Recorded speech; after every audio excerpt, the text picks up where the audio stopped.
right. Hi, fashion dolls. It is Thankful Thursday, April 14th, and welcome to an all new episode of Style by Stevie Daytime. Our very special guest today is an actor and producer. Joining me today, ladies and gentlemen, we have Dante Sellers. I'm super excited for this interview. I hope you guys are all doing awesome. Happy Thankful Thursday to all of you. I'm getting Coachella vibes. It is definitely springtime, summertime, and I wanted to give you guys something a little bit different than what I would normally give you guys. I'm super excited, ladies and gentlemen, about today's show. Let's get right into it with our very special guest, Dante Sellers. All right, so let me add him. Liz, hi everyone. Welcome to the Dollhouse. Hi, Angela.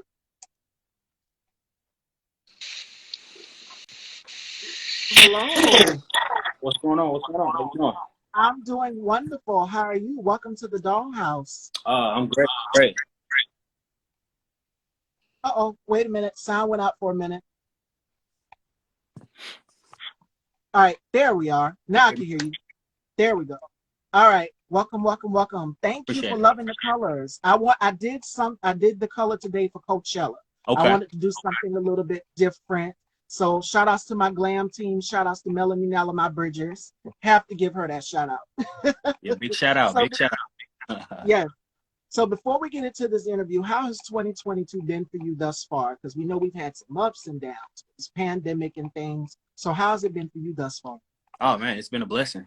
So far. I don't take any of it day for granted. So, it's been like you said, some ups and downs, but it's just been some learning experiences, um, and also some achievements. So I'm just taking each day in and just trying to get better every day. All right. So let's get started on the journey. Because when I announced that you were coming on my platform, everybody has been checking. Some of your followers have been literally checking out my stories. They are so proud of you, and they're coming in as we speak. So how does that feel knowing that you have all of that support before we get into this interview? I mean, it's a blessing. I'm thankful for every fan and supporter that I have, the ones that I know and the ones that I don't know. I'm just here to be a vessel to really demonstrate what you can do if you just work hard and just be curious of just wanting to succeed. So I've been on my path, and I just want to thank everybody who's been watching and been tagging along. So. All right. So tell us, how did the journey for Dante begin? What made you want to get into acting, and who is some of your acting inspiration? Like, who do you idolize and look up to? Yeah. So I've been acting since I was 5. My first play was when I was 5 years old. So I've been on stage for a long time. But coming from a small city, I didn't really get too much exposure, but that didn't stop me at all. And I always wanted to be like Will Smith. Will Smith was like one of like my idol. Like growing up, I wanted to be just like Will. So I wanted to find a way to get on film, but at the same time, I wanted to keep that theater aspect. Denzel Washington is another person that I looked up to because he was on the stage and he switched over to film. So I always stuck with like I want to learn how to do both. So I actually went to college for theater and film, double major there, and then after college I transitioned over to at Georgia. So from North Carolina, I moved to Georgia, and I've been grinding ever since. Been able to meet some great, wonderful people, directors, actors.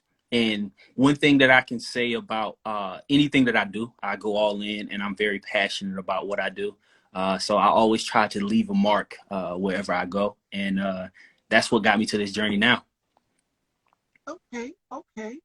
And how do you feel? Wait a minute, I missed that question from Liz. How do you feel you would deal with the controversy as an actor? Ooh. A controversy? Um, I don't really know. So I'm guessing maybe they mean by certain roles or putting yourself in a certain position as an actor, like being kind of like a spokesman on certain opinions. Um, you just have to be true with who you are, and just be as authentic as possible. Uh, my decisions, my options, or anything that I express is really something that's been me and true to who I am. I try to stick to a more script. and I just want to be as open as possible.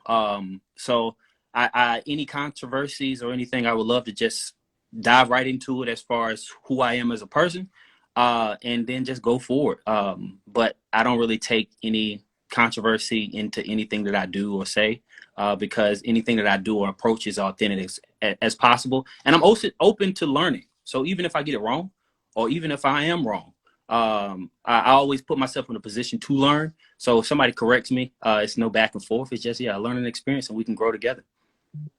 Absolutely. Liz says, example, your idol, Will Smith. Oh yeah. So yeah, dealing with Will, the whole Will situation.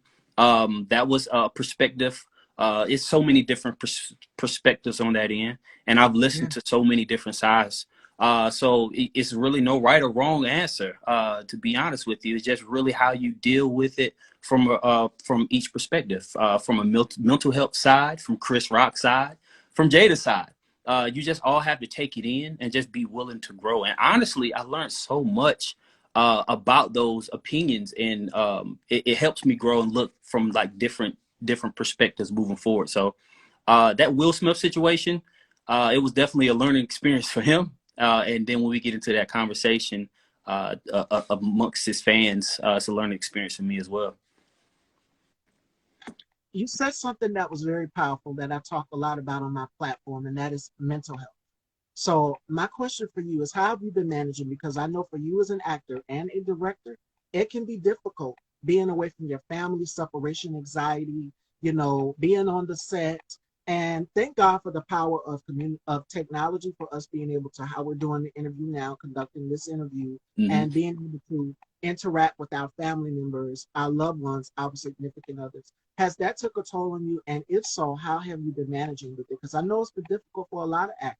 It can be depressing being Yeah, away from your family sometimes. definitely. As a creative, you go through ups and downs on and off camera, on and off stages. And just a little personal thing about me. So October 23rd, 2020, I got a call that my mom suffered a ruptured brain aneurysm, and was admitted to the hospital. So with me being in Georgia, all my family is in North Carolina. So most everything that I live for, all my wives and things like that, is in North Carolina. So having to hear that, go back and forth, dealing with COVID, not being able to see as much as I want to, that definitely took a toll on me. And this is just a one quick example. But having a supportive team around you, friends supporting you, letting you know things like therapy isn't a bad thing.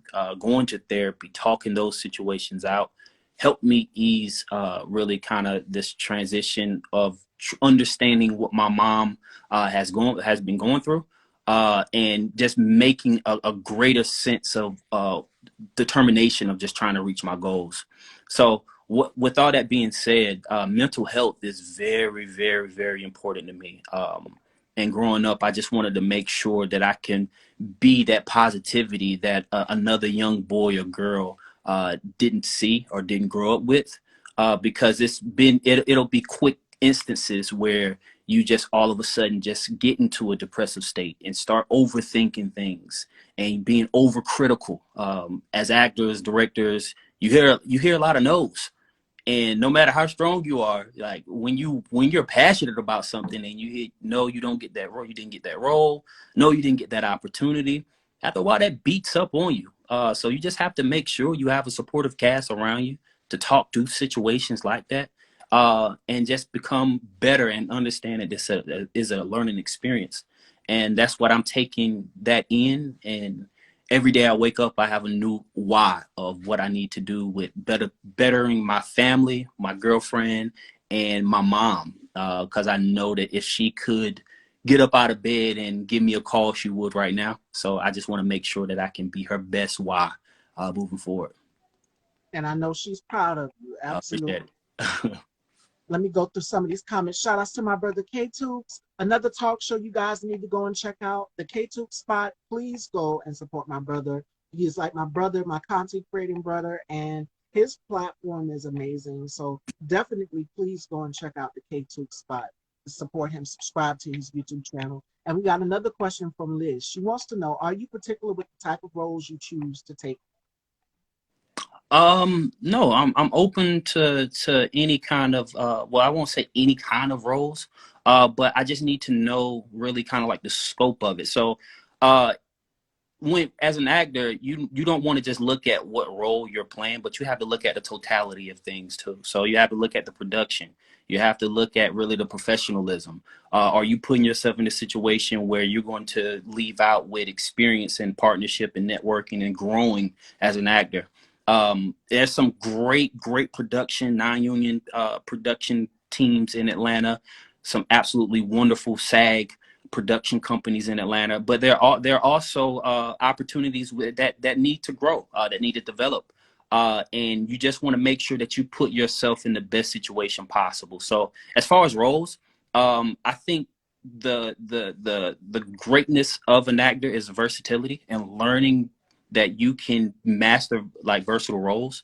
I think that will you continue to grow as a person, because you never know. You come in as an actor saying, I want to do this. I seen this on TV. I want to be an action Marvel. I want to shoot a gun or chop.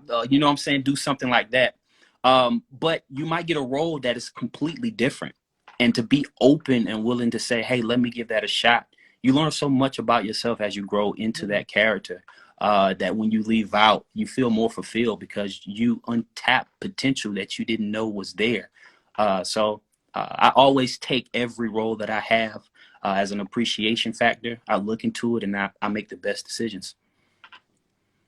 And we got another question also, and it says, what is the best way you study a role? Yeah. So one thing that I do is once I get a role, I don't just look at the words. I really find out who that character is and who that character for the information that I have.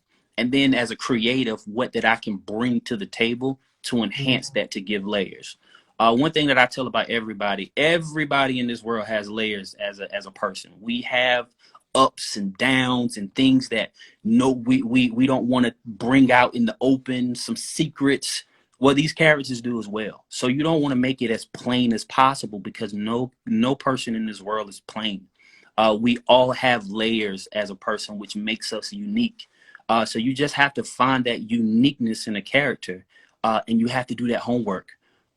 It's easy for me to talk about me because I've experienced me. I've been 32 years. So I know that experience, those ups and downs, which created me now. But as I get a character, well, this is a great opportunity to create that experience that that character has. And that's when you get very creative and you have to love doing that. Because once the camera is on or when you're on stage, people will see that time you put in because they will see those layers. So I think that that's how I look into the role. I do a lot of character development. I talk amongst my peers that's in the cast, and we develop that experience and that connection and that chemistry. So when we get on stage or on that camera, we got some powerful things that's about to happen. And we've got two other questions. The audience are rolling in with questions. Liz wants to know today, what has been the most challenging character that you portrayed, and what's been your favorite role that you played for My Brother K2? Yeah. So one of the challenging roles that I had was it was a stage play that I was in. That I was a married man, and my wife, and I had past traumas of being raped. And I was displaying my anger towards my kids and my wife. So throughout, I was hiding that whole secret that I was being raped because I thought that I can handle it. And then it unleashed and it caused pain towards my wife, my kids, and really my mother and my father once I brought it to the table. So really having that emotion set in throughout that whole play, and then you get to the climax where things happen, and it's just heartbreaking. So it was tough. It's a lot of mental, like it's a mental thing that goes inside of it, and it can be mentally exhausting once you finish. So I think that was my most challenging because to be in that moment and to look into like your father's eyes, the one who raped you, and you have that conversation with him to try to make amends, it's tough. Like it's tough. So I think that was my most challenging. And then my favorite, oh man, I have a lot of favorites. One of my favorites that I had was actually another. Well, actually, it was a film performance back in Virginia. I was the main character, and I was a athlete that was suffering from a heart disease that I didn't know, that I just found out, and I had to find a way to overcome that heart disease. Could I still play? And I had other opportunities where I can be a professional athlete. I can take some money and leave, or should I just stick it out and be true to who I am? And that whole process was actually great, a great cast. Big shout outs to the director, Kima. She was absolutely brilliant. Just a whole great vibe. So I think that was my most memorable character that I had to display. Do you feel that racism is a factor in the acting work? Um, I wouldn't say racism, but I know that characters get typecast. We get typecast, and you have to use that to your advantage at times. Um, so you have to look at it as the glass half full. That number one, that if I get typecast and it's a role that is just like a stereotypical, hey, I'm a black guy. I need a black guy that's Right. aggressive, things like that. Okay, well, you gave me the opportunity. Let me portray it the best way I can. And that's going to give me an opportunity to move forward because now I have footage. Now you've seen that I can do what I can do. So when I bring it to the my reel or my footage to a table for another production, I use that as ammunition of say, this is what I can do. Let me show you what else I can do. So for all the actors or anyone who is interested in acting and they feel like they're getting typecast, use that as an advantage, because when you continue to search out for other things, you have that now as ammunition as you continue to grow as an actor. So that's what I would say about that. Absolutely. And to add on to that, you mentioned typecast. The first person when I think of is Leslie Jones, Mhm. because they always want her to play the loudmouth best friend, the loudmouth, and and she's just like, I'm so much more than that. And I've mentioned this in my interview um, the previous day before. Marlon Wayans is another one. Mhm. We know him for comedy, but he's like, no, I'm going to step outside of this and I'm going to do other things outside of this. So actors do get typecast, especially actors of color. So And great look at point. them now. Look at Leslie Jones now. Look at Marlon Wayans now.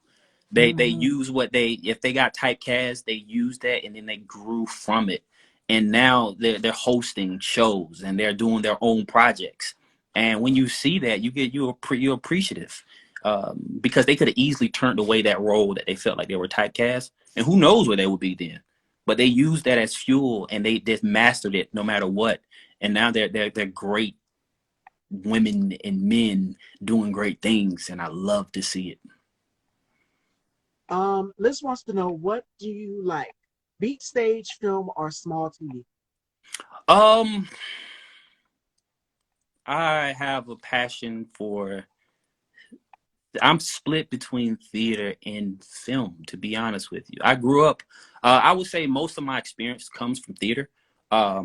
Since me starting at 5, um, going through elementary, uh, K-12, and college, most of it was dealing with theater. So for film, I'm still, I would say, new, even though I've been in this realm for about 6 years. Um, but I've grown a passion of both sides. And to be honest with you, Stevie, I've actually looked at directing, producing. Those things have really gained interest, and I've been able to, was fortunate to build a team and start a production company. So we have content that we're about to produce, and I love that. So I'm just a vessel of knowledge, and I just want to keep growing. But I would say, if I have to choose, I would say theater is has always been a passion of mine. And theater is completely different than how we're doing the interview live television, because if you mess up something in that moment, Mm-hmm. the audience is going to catch up to you. The key trick is to, when you're in that moment, when you're in the present, is to not let them know that you messed up on anything. It Exactly. just has to run perfectly. And you go along with what your co-stars, they remember. So you flow, just go with the flow, you Just go know. with the flow. Exactly. And one thing that I've always told actors and my directors told me is, you know, the show, the audience don't know. So even if you mess up, they don't know that you messed up. The only way that they will know that you messed up if you visibly tell them that you messed up. So just keep going. Just keep going. Just build with your team and your other actor, and just work together. Oh, great questions. All right, you guys are coming in. What is your strength as a man? That's from Liz. And what's your dream role that you want to play?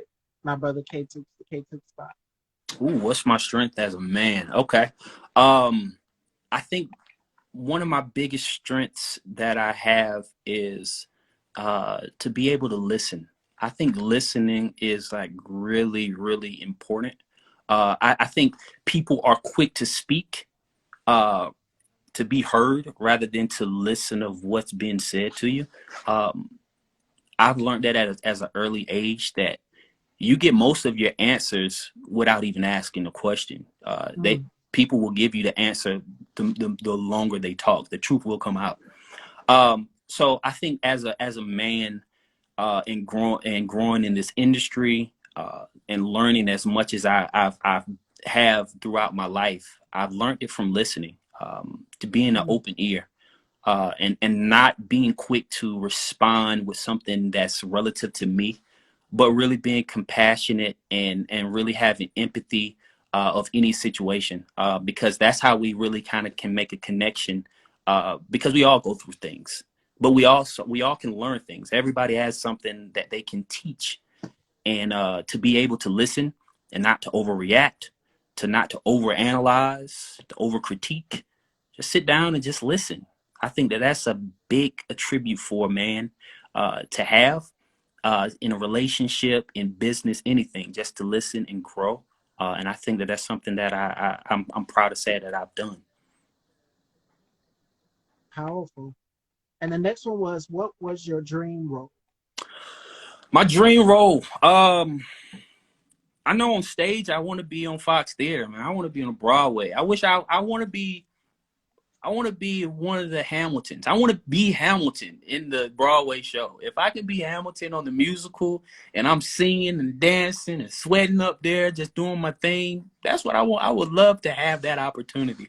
But for film, Marvel has always been big. I grew up on Marvel. Yeah, so I grew up on Captain America and all those things, and seeing that they have so many different segments of Marvel characters now. They're producing their own shows. I would love to be one of them. I would love to be them. So I think Marvel character, role would be great for me. Liz wants to know, do you feel that awards really matter? Um, yeah, yeah, yeah. Of course. I think people want to get, um a sense that they're in the right direction, and some people feel that awards will let them know that they have a sense of achievement.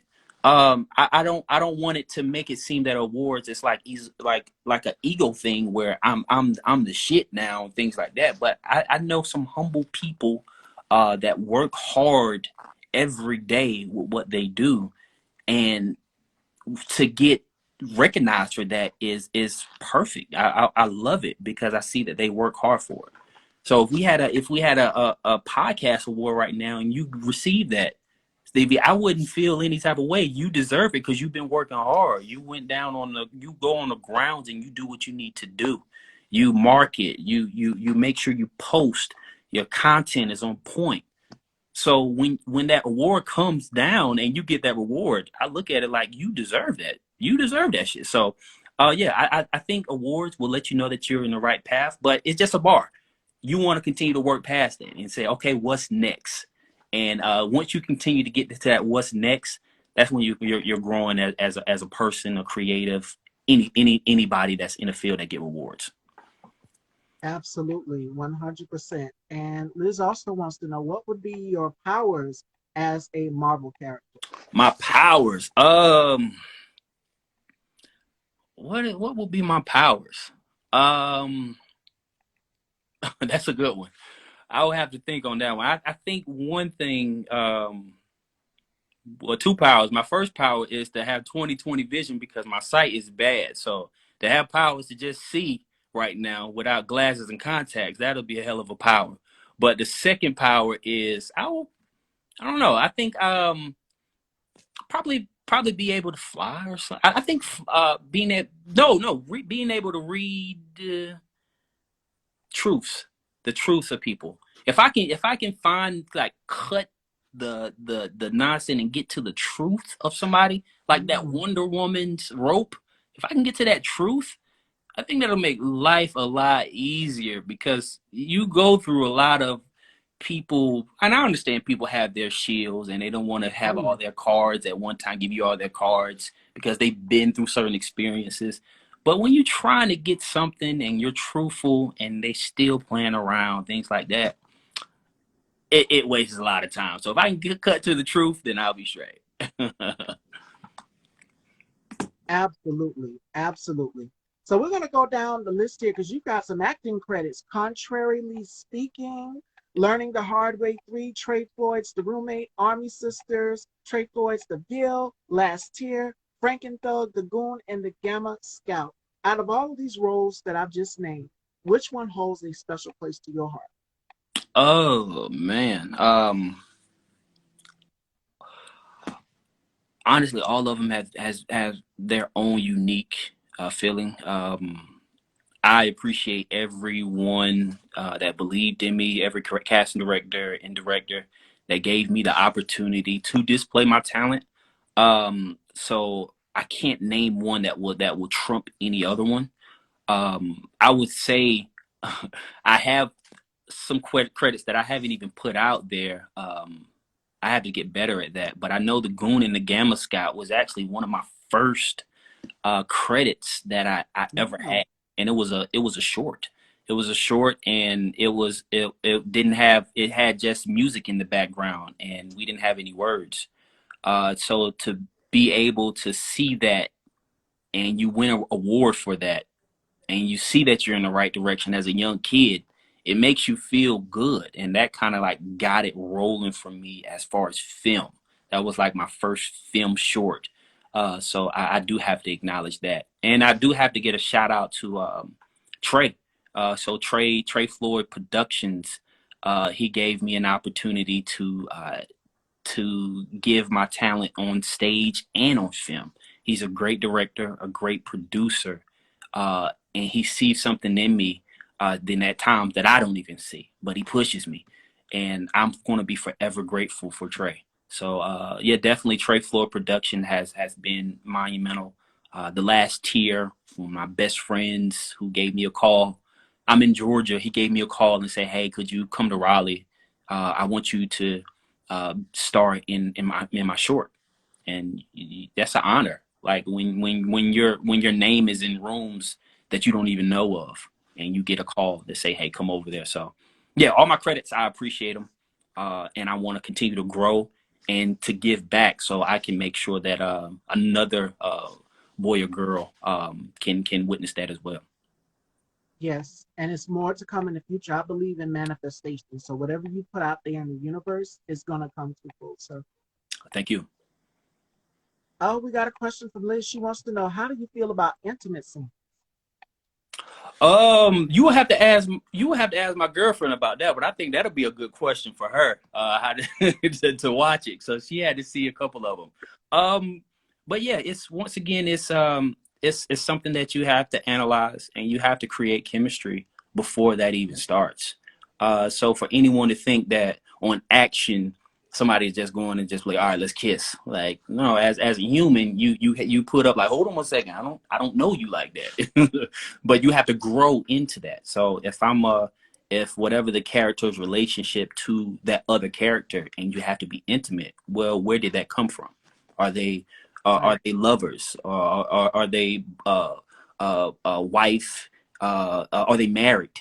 Things like that. So where does it come from? And then you have to build to that and to get to that intimate point. So I've done a few intimate scenes, and like I said, it took days, weeks, just to get comfortable with one another, to illustrate that, to make it comfortable, and to make it look presentable on film, because audience will know that it was like, hold on a second, this don't look real. It look like y'all just Yeah. picking around. Yeah, yeah. But once you put that chemistry in, you're like, oh yeah, they married. Oh yeah, they lovers. Oh yeah, this the secret's out. So that's what I would say. It sure is. It definitely is work, and it's a lot that goes into it. And speaking of work, it is time for our games, fashion dolls, and then we're going to take some more questions from the audience. The first one is called the Rapid Five, and Dante has to tell me five things that he can't live without. The next one is going to be called Turn the Tables, and this is where my guests and the new viewers get to know more about the hostess. They get to know my likes, dislikes. It's called Turn the Tables. And Dante will get to ask me as many questions as he wants, and I have to answer them all. So we're going to start off with the rapid five. What are your five things that you can't live without? Okay. Five things. My family. Uh, um, my girlfriend.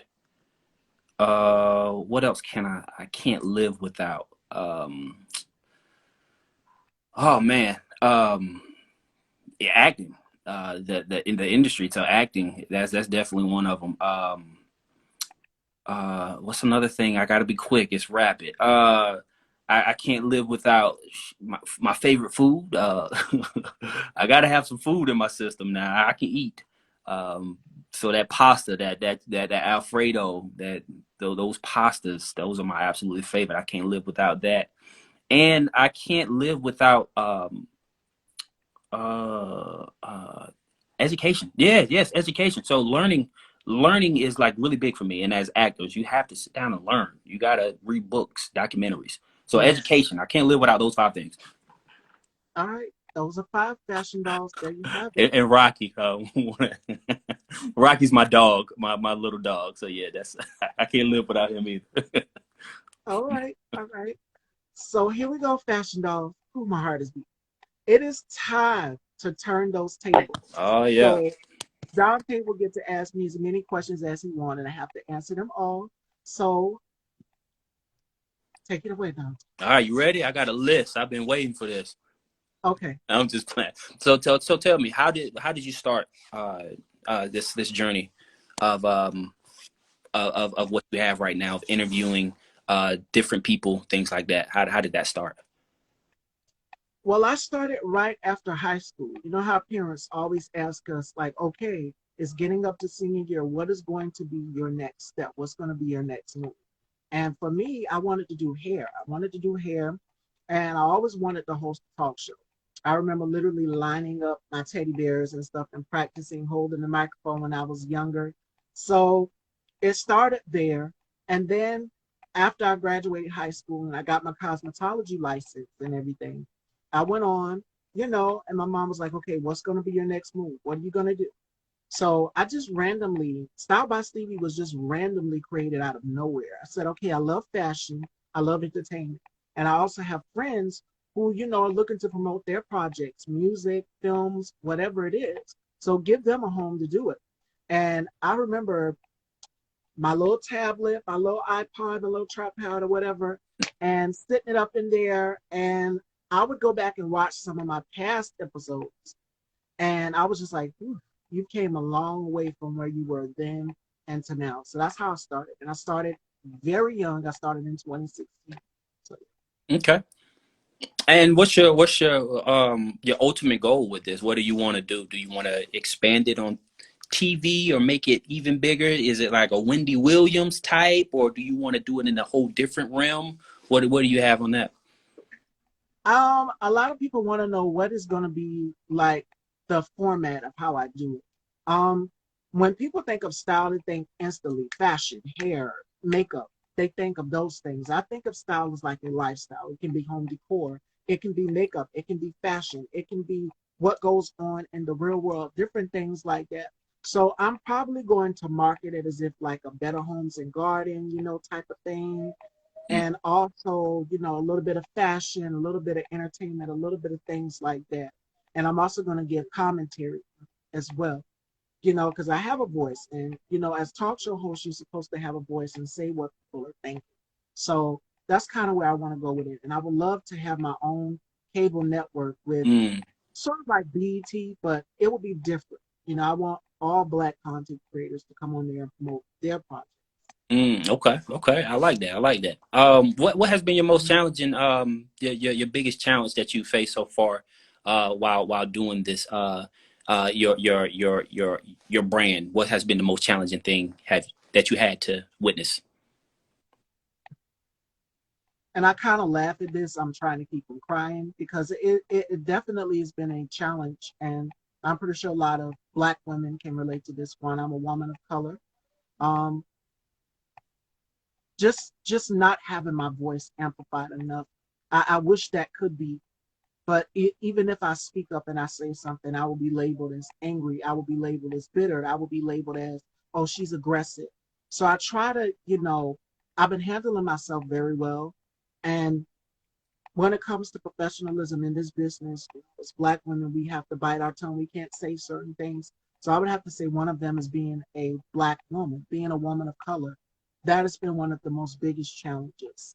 And it's a lot of women that have paved the way for me, like Oprah, Queen Latifah, Monique. You know, I'm not there on their level yet, but I wish I could. But in due time, it goes back to what you said in the beginning of this interview, and that is, when you was asked the question about the awards, Liz asked you the question about the awards. It's about humbling yourself, and for me, I try to make my platform as down to earth and genuine, as laid back as possible, so people be like, okay, she can be someone's girlfriend, she can be someone's wife, and she can be the girl next door that I can hang out with. So I try to make it as just as natural and as genuine as possible. Because when you build a relationship with your followers, with your supporters, with like your fans, whomever, that bond is unbreakable. And for me, the reason why I have the bond with all my supporters that I've had is because I try to be as genuine as possible. And I do it in a way that's so effortless where people won't label me as the angry Black woman or she's so aggressive. Or I've been trying to be very careful when speaking out on certain things. So yeah, that's one of the challenges, is being Black and being a woman. And I tell you, like you told me, that you wish that you can get up to Oprah and Monique. It's coming. I mean, as long as you continue to be genuine, and be authentic, and just have that hunger to succeed, by at the same time being humble and bringing your team along, then yeah, definitely, there's no limit to what you can do. And I once again I appreciate the opportunity. So, um, the last question that I would have, what's your like, if you can have any guest to come in to your show to interview, who would that be? Any of it. It can be anybody. I would have to say Taraji P. Henson. Okay, okay. And I say Taraji because I love her energy. I'm a Scorpio and I love to have fun. I love to have a good time. And I feel like our energies, I also go off of energy as well too. I feel like our energies would just be, it would be so much fun. So I would have to say Taraji. Okay. I'm gonna have to at her and tell her to come on down. So I can get my team and everybody to just act, so we can see that come in fruition real soon. Oh, that's a powerful question. Do what does equal what does what equal to you? Humanity equals earth, family, religion, love. Ooh, okay. That's a good one, Liz. What does I never had this question before, so pardon me if I don't answer it the correct way. Um, what does this equal to you? Um, Earth equals. So I'll just take a shot at it. I'm humanity uh, equals. Um, I would say humanity equals opportunities. Um,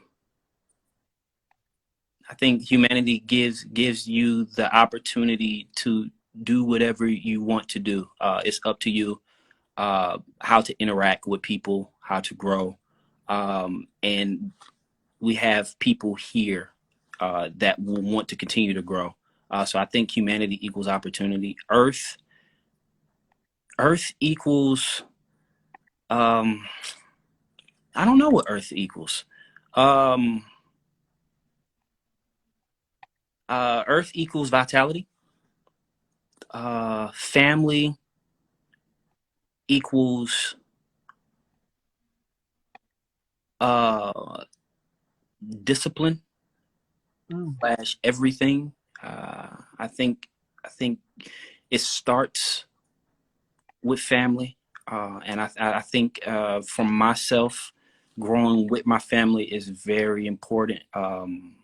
So discipline, being loved, nurtured, is very important. So that's involved in that everything.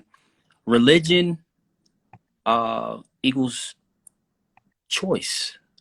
I would say it gives you, with religion you have so many different religions that you can choose, or that feels that's right to you.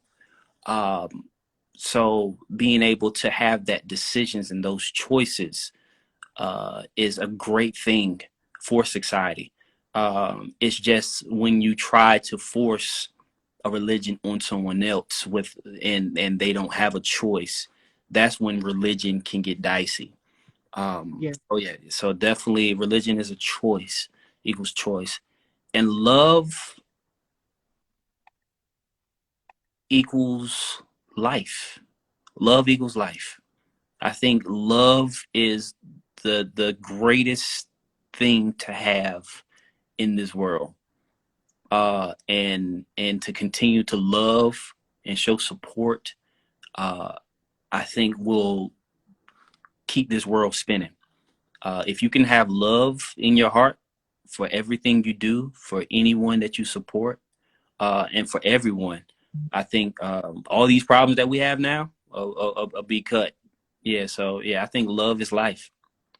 That's a good question. I need to snapshot that and ask those questions. That's I like that. That is a good one. Shout outs to Liz. Fantastic reply. Thank you. Yes.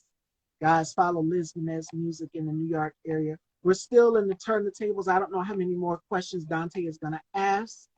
Um, I think that was it. I was trying to think of some other ones. I have one. So during out of all your interviews that you have, what has been what has been the funniest moment, and what has been really one of the moments like it was like, okay, I might need to move along because it caught me off guard. So what would you have to say those two moments? I would have to, the funniest one, and this was kind of like when I was in the mid sophomore phase. I did an interview with Cayman Kelly from Heart and Sirius XM Heart and Soul, and he was talking about his book. And I didn't have a tripod back then, so I remember just sitting my phone on, I think it was a box or something that I had, and my elbow accidentally hit the thing and it knocked over. It was so embarrassing, and all I could do was just, oh my goodness, all I could do was just laugh at it. He was just like, "It's okay, it's okay." So he understood, and we had such a great interview. What would be an experience that I would repeat? An experience that I would repeat. Mm. I would have to say my interview that I did with Hope Giselle. I loved how transparent she was. I loved how honest she was. And just from both of us getting that conversation. Shout outs to my girl, Lil Kendra, as well, too. That was a great conversation. We talked about colorism Mm, in the music industry and the Black community in general. So that's another um, moment that I would love to repeat as well too. So those interviews hold a special place in my heart. Now okay. you asked me what was one moment that I would be like, okay, we're gonna have to move on. Someone was sort of going at with one of my guests in the comments on the show in the past. And he I didn't say anything, I just stood back. He responded back to it. I tried to be professional and I was just like, okay. I tried to change the questioning around, like, let's move on, let's keep it along. But he responded back, so I said, ooh. So You're like, what can you do? You were caught in a hard place, right? yes, Stevie, I think that's it. I think that's all those questions that you answered. All right, fashion dolls, and that concludes the turn the tables.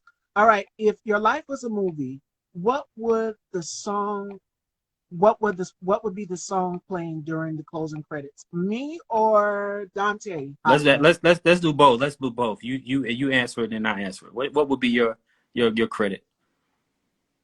Your song? My my song would have to be Survivor by Destiny's Child. Mm. I say that because I've been through so much, I've overcome so many storms, I've been through so many obstacles in my life, through childhood all the way up into my adulthood to now to even see 28 years of life. I'm thankful to be here, to be alive. You know, this pandemic didn't take me, I'm still here. I'm blessed. I'm breathing. I'm thriving. I'm living. So I would have to say Survivor. That's a good one right there. I like that one. I think my song will be Bigger Than Me by Big Sean. That's my ultimate favorite song. Um, it talks about how you fight so much to get to fame and then realize that that's not what you want. And you realize that family and your community is like really is more important and just uplifting other people, and bringing the ones that you love along with you. I think that is a big statement, and I listen to that song. If you haven't heard that song, Steve, you got to check that one out. Bigger Than Me by Big Sean. But yeah, that's I think that would be the great rolling credit song of my life at the end. Ooh, who would play you in an autobiographical movie about your life? Oh man. I don't know.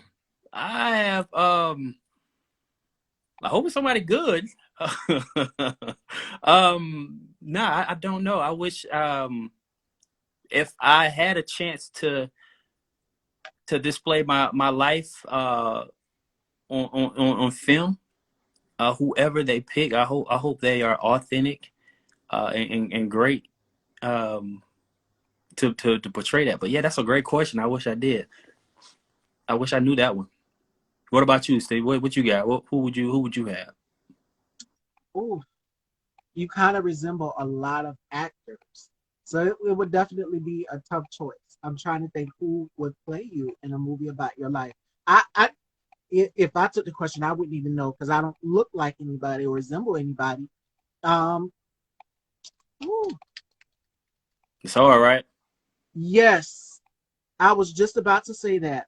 Hadamal, yes, and he did the New Edition film, so I could see that.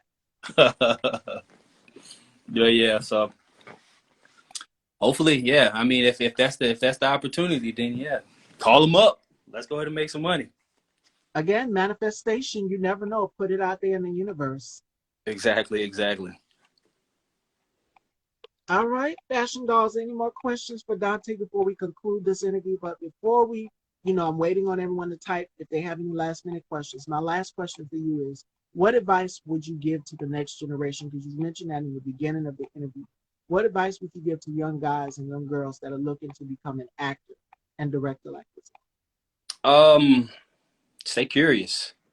Mm. Uh, Keep learning and be resilient. Um, be passionate. Be authentic.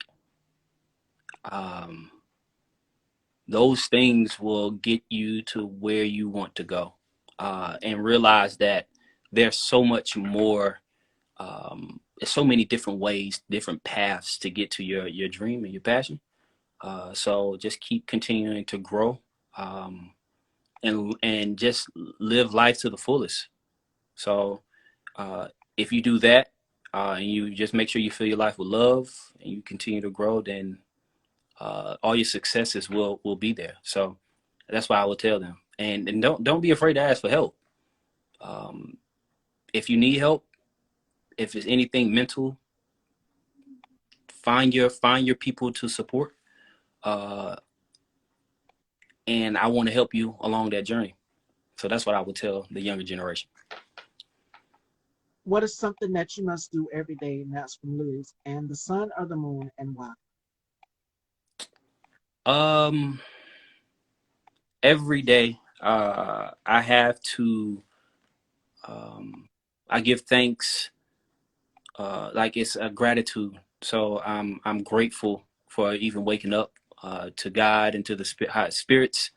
I do that every day. I make sure that I'm grateful, for the opportunity to, express myself the way that I want to, in this art, that we have.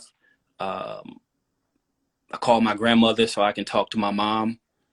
I'm grateful that she's still here and I have a reason to continue to grind and do what I do. Those are the things that I do every day. I'm grateful for my girlfriend. Um, just continue to building a family.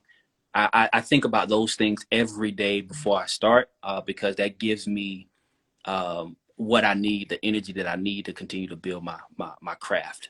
And then the sun or the moon, um, I will say I would say the sun.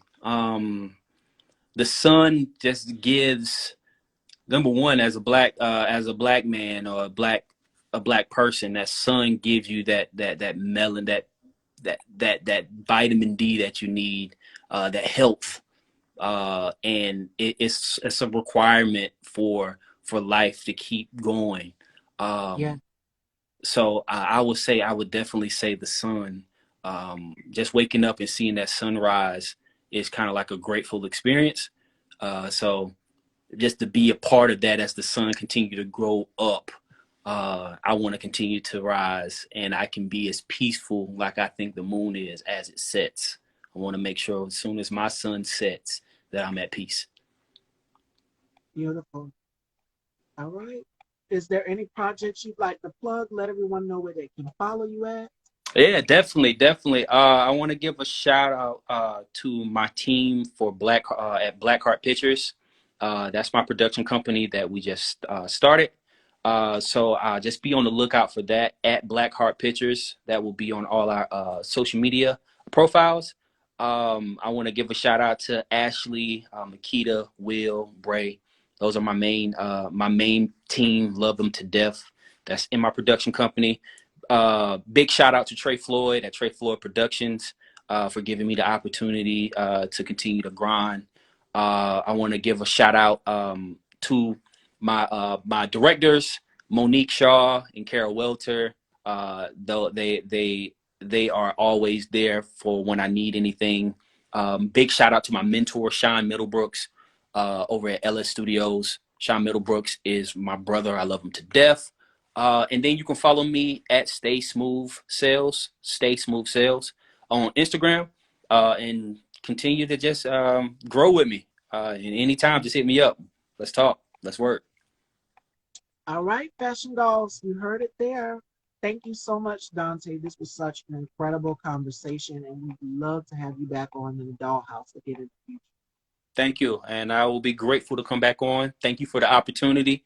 And let's go ahead and get Taraji up here. So I got a new job to get Taraji up here. So I got you. All right, manifestation. Thank you. All I right. appreciate it. All right, Fashion Dolls, joining us tomorrow, we have Sterling Morsey Jr. He will be here in the building. Thank you all for tuning into this exclusive interview with actor producer Dante Sellers. And please go and check out his production company. Please go and do so. Support all Black owned businesses and content creators. Special thanks to my brother, the K2 Spot, and our glam here, Melanie Malamai Bridges. Thank you all for tuning in and hope you guys have a blessed Thursday. Take care. See you guys tomorrow. Take care.